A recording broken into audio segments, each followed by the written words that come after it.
चिंता में खुद को बर्बाद मत करो।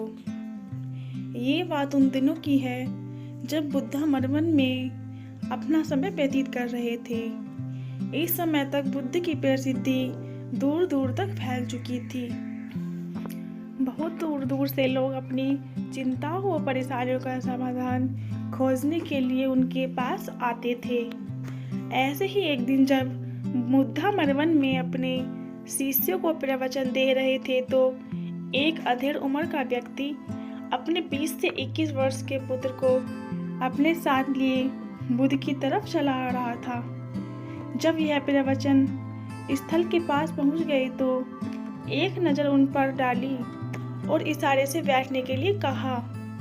जब प्रवचन समाप्त हो गया और सभी लोग वहां से चले गए तो बुद्ध ने उस व्यक्ति को अपने पास बुलाया और बैठने के लिए कहा। वहां चारों तरफ हरियाली छाई हुई थी। मौसम बहुत सुहाना था और तरह तरह के पक्षियों की आवाजें गूंज रही थी। ऐसा नज़ारा देखकर उस व्यक्ति को अंदर से असीम शांति महसूस हो रही थी। इसके बाद बुद्ध ने उस व्यक्ति से आने का कारण पूछा तो इस पर व्यक्ति ने कहा, यह तथागत मैं 2 दिन की लंबी यात्रा करके अपने पुत्र को आपसे मिलवाने लाया हूँ। ये मेरा इकलौता पुत्र है और ये हर समय थका थका रहता है। ऐसा लगता है जैसे इसके अंदर कोई जान ही नहीं है, कोई प्राण नहीं है। इसका स्वभाव भी काफ़ी चिड़चिड़ा हो गया है। अगर हम इससे कुछ भी कहते हैं तो ये हमारी छोटी छोटी बातों पर गुस्सा हो जाता है। इसके देखने की क्षमता भी उम्र से पहले ही कमज़ोर हो गई है और इसके बाल भी सफ़ेद पड़ने लगे हैं। इतनी कम उम्र में इतनी बड़ी उम्र का लगना तो मुझे कुछ समझ नहीं आ रहा। इसके साथ हो क्या रहा है? तथागत, मैं अपने पुत्र के स्वास्थ्य को लेकर बहुत चिंतित हूँ। जब मैं अपने पुत्र को वैद्य जी के पास लेकर गया तो उन्होंने कुछ औषधि दी और कहा, अपने पुत्र को तनाव कम लेने के लिए कहो और अपने दिमाग में बहुत अधिक तनाव लेता है, इसलिए उसकी ऐसी हालत हो गई है। लेकिन मुझे उनके बहुत समझाने के बाद भी तनाव का मतलब समझ नहीं आया। मुझे नहीं पता कि तनाव होता क्या है, यह किन कारणों से आता है और उसे कैसे अपने पुत्र के दिमाग से निकालूं। लेकिन मुझे सबसे पहले तो ये समझना है कि तनाव होता क्या है। दूरी जितनी अधिक होगी व्यक्ति उतनी ही ज़्यादा बेहोशी की अवस्था में होता है और शरीर व मन के बीच की इसी दूरी, इसी खिंचाव को तनाव कहा जाता है। आखिर कोई पसंदीदा खेल खेलने के बाद व्यक्ति चुस्ती और प्रसन्नता से भर क्यों जाता है, जबकि उसने तो अपने शरीर को थकाया है। लेकिन समझने वाली बात यह है कि खेलते समय मन और शरीर एक साथ पूरी तरह से उस खेल में केंद्रित होते हैं, जिससे शरीर और मन के बीच दूरी पैदा नहीं होती और तनाव पैदा नहीं होता। और अगर दिमाग में कोई तनाव था तो वो भी दूर हो जाता है।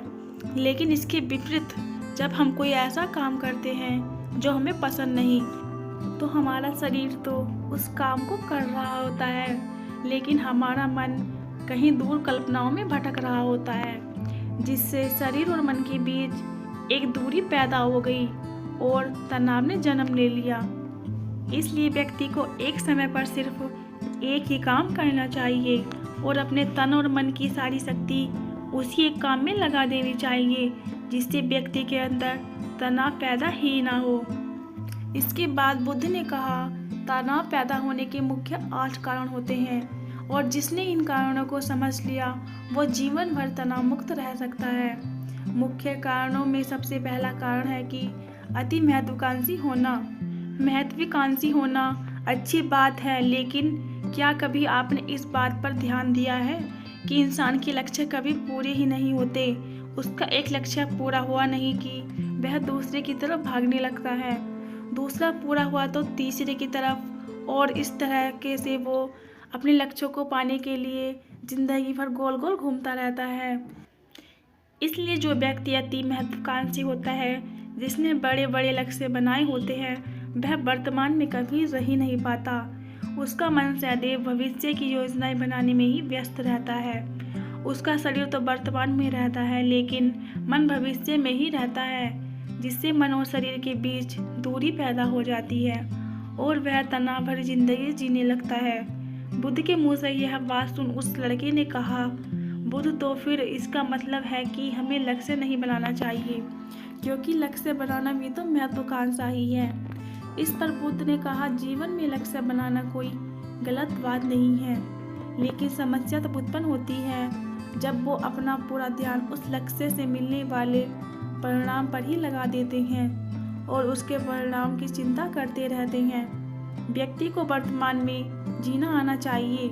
आप लक्ष्य बनाइए और उस लक्ष्य की प्राप्ति के लिए कड़ी मेहनत करिए, लेकिन साथ ही साथ आपको इस बात का भी ज्ञान होना चाहिए कि आप अभी वर्तमान में जी रहे हैं और वर्तमान ही सत्य है। बुद्ध ने आगे कहा, तनाव का दूसरा सबसे बड़ा कारण है ईर्ष्या। जब व्यक्ति ईर्ष्या और जलन से भर जाता है तो उसका मन अंदर से सड़ने लगता है। ईर्ष्या एक आंतरिक घाव है। आंतरिक घाव यानी मन का घाव। व्यक्ति के शरीर का घाव तो भर सकता है, लेकिन मन का घाव कभी नहीं भर सकता। इसलिए व्यक्ति को दूसरे की खुशी और तरक्की से कभी ईर्ष्या नहीं करनी चाहिए, क्योंकि तनाव का कारण है। इसके बाद बुद्ध ने तनाव का अगला कारण बताते हुए कहा कि रुचिपूर्ण काम करने से भी मन में तनाव पैदा होता है।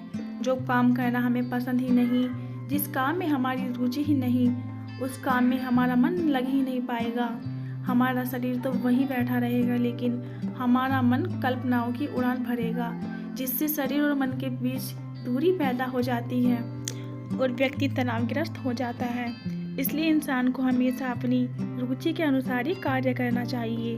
अगर व्यक्ति ने ये पता कर लिया कि उसे कौन सा काम करना पसंद है और वो उसी काम को अपने जीवन का लक्ष्य बना लेता है, तो फिर वो काम उसके लिए काम नहीं बल्कि खेल बन जाता है। फिर बुद्ध ने कहा, तनाव का चौथा कारण होता है कि किसी दूसरे से अपेक्षा रखना। बुद्ध ने उस व्यक्ति की ओर इशारा करते हुए कहा, एक पिता होने के नाते तुम्हारी अपने पुत्र से बहुत सी अपेक्षाएं होंगी कि तुम्हारा पुत्र एक बहुत ही कामयाब इंसान बने, तुम्हारा नाम रोशन करे, जैसा तुम चाहते हो उस तरह जीवन जिए, तुम्हारी हर बात माने। लेकिन क्या आज तक कभी किसी की सारी अपेक्षाएं पूरी हुई हैं? जब भी कोई व्यक्ति किसी दूसरे से कोई अपेक्षा रखने लगता है तो वो अनजाने में अपने लिए तनाव पैदा करने लगता है। जरा सोचो, अगर तुम्हारा बेटा तुम्हारे अनुसार काम नहीं कर रहा है और वो नहीं बन पा रहा है जो तुम उसे बनाना चाहते हो, तो निश्चित रूप से तुम्हारे दिमाग को तनाव पकड़ लेगा। तुम तनाव से भरा जीवन जीना शुरू कर दोगे और इस तनाव के बस में आकर तुम ऐसा व्यवहार करोगे, ऐसी बातें करोगे कि तुम्हारा अपने पुत्र के साथ संबंध और भी खराब होता चला जाएगा। इसलिए व्यक्ति को जितना हो सके उतनी कम अपेक्षाएं दूसरों से रखनी चाहिए और अगर पूरी तरह से तनाव मुक्त रहना है तो दूसरे से अपेक्षा रखना ही बंद कर दो। इसके बाद बुद्ध ने कहा कि शारीरिक कष्ट भी इंसान के तनाव का एक कारण होता है। जब व्यक्ति किसी शारीरिक पीड़ा से गुजर रहा होता है तो उसका पूरा ध्यान बस अपने ही उस शारीरिक दर्द पर होता है और वो पूरे दिन बस उसी के बारे में सोचता रहता है, जिससे उसका मन दुख और विचारों के से भर जाता है और ऐसी स्थिति में व्यक्ति तनावग्रस्त रहने लगता है।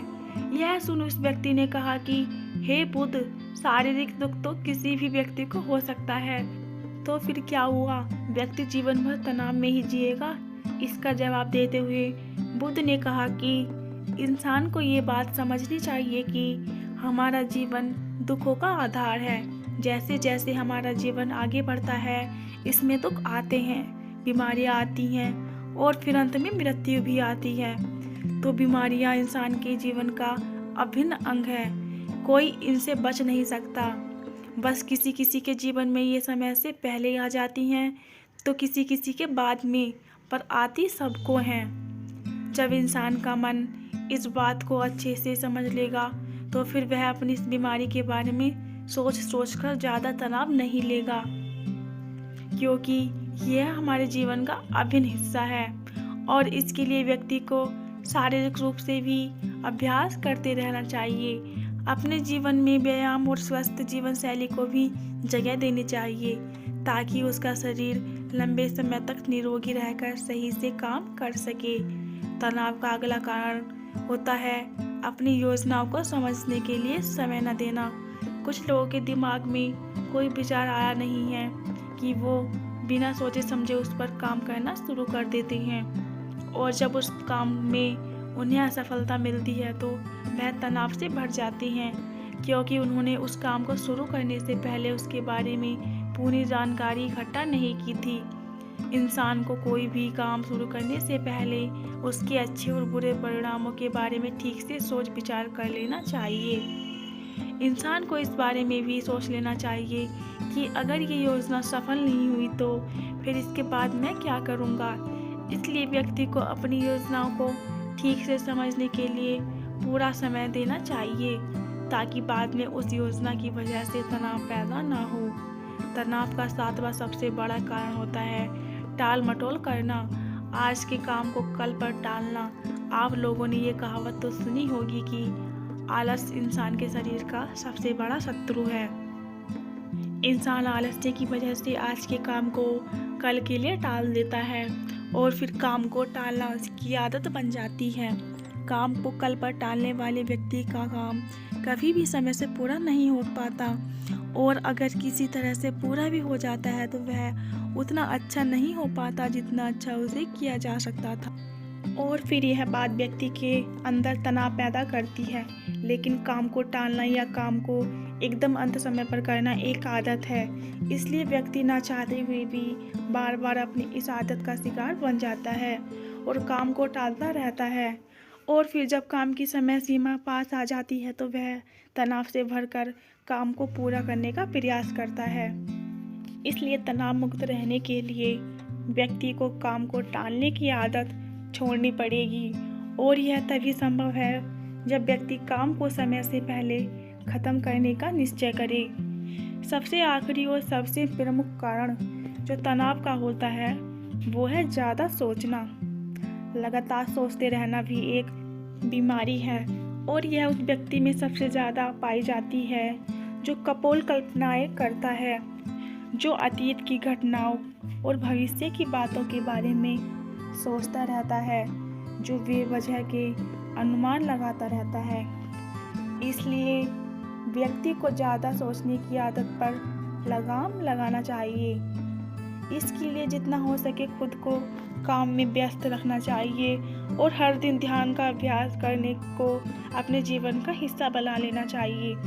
बुद्ध के मुंह से यह सारी बात सुनकर उस व्यक्ति ने हाथ जोड़कर कहा, बुद्ध, मेरा पुत्र तो अभी मात्र 20 वर्ष का ही है और इसमें अभी इतनी समझ भी नहीं कि यह आपकी बताई सारी बातों का एक साथ पालन कर सके। आप कृपया करके तनाव मुक्त रहने का कोई आसान सा तरीका बता दें जिससे मेरा बेटा उसका अनुसरण भी कर सके और तनाव मुक्त भी रह सके।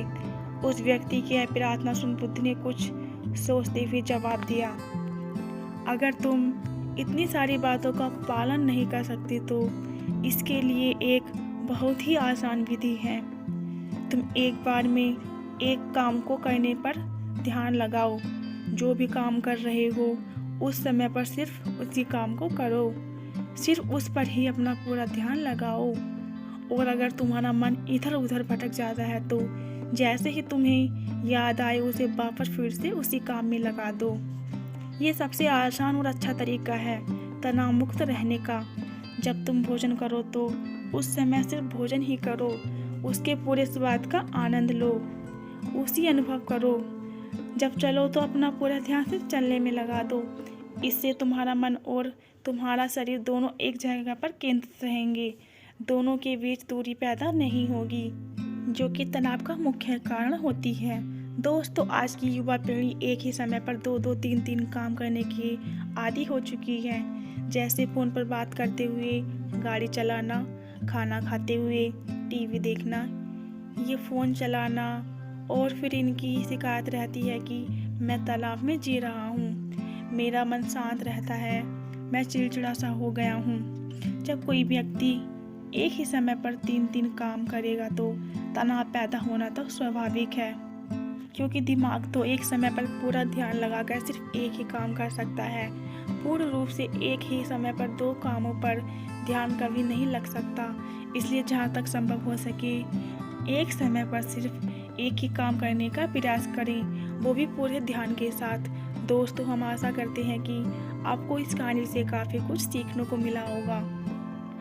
कहानी अच्छी लगी हो तो वीडियो को शेयर और चैनल को सब्सक्राइब करके बेल आइकन को दबाएं ताकि आने वाली वीडियो का नोटिफिकेशन आपको मिलता रहे।